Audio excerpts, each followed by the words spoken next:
prière guérit? Le docteur Andrew Newberg dit qu'il a la preuve que la prière guérit, montrant les réactions du cerveau à la prière. Vous voyez ici, ces zones du cerveau sont en rouge quand la personne est au repos.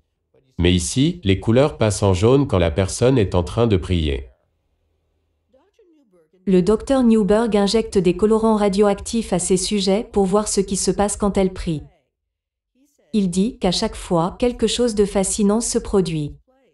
Est-ce que vous irez jusqu'à dire que la prière peut guérir?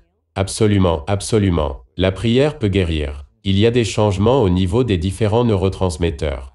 Des éléments chimiques dans notre cerveau qui aident à libérer des choses comme la sérotonine et la dopamine dans le cerveau. Certaines de ces choses peuvent aider à soulager des douleurs. Les résultats des recherches du Dr Newberg sont dans son livre. Ce sont des centaines d'études des dernières décennies. Alors que le corps médical a un nouveau regard sur le rôle de la religion dans la médecine moderne. Donc, pourquoi cela n'existe pas dans les officines des médecins? Les médecins demeurent réticents. Ils ont été pratiquement formés pour mettre cela de côté. Dr Henry Sorel avait l'habitude d'être l'un d'eux. Mais maintenant, il dit qu'après avoir revisé plus d'une centaine d'études, il a changé de vue.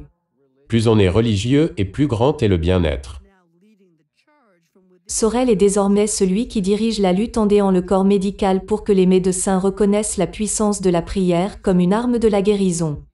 Comme dans les études de l'université Duke qui a reconnu que ceux qui prient journellement ont 40% moins de chances d'avoir une hypertension. D'autres études disent que la prière peut réduire la dépression et l'anxiété. Nous pensons que la recherche montre et montrera que les gens dont la foi est supportée par leur corps médical iront beaucoup mieux. À notre connaissance, ce n'est pas un remède contre le cancer. Cela ne va pas guérir quelqu'un d'une maladie cardiaque. Nous ne pouvons pas dire aux gens de prier pour aller mieux. Cela n'a pas vraiment de sens. Mais la raison pour laquelle cela marche, c'est parce que cela fait partie du système de croyance de la personne. Dr Newberg espère que ces recherches vont accélérer la compréhension du mystère de la croyance.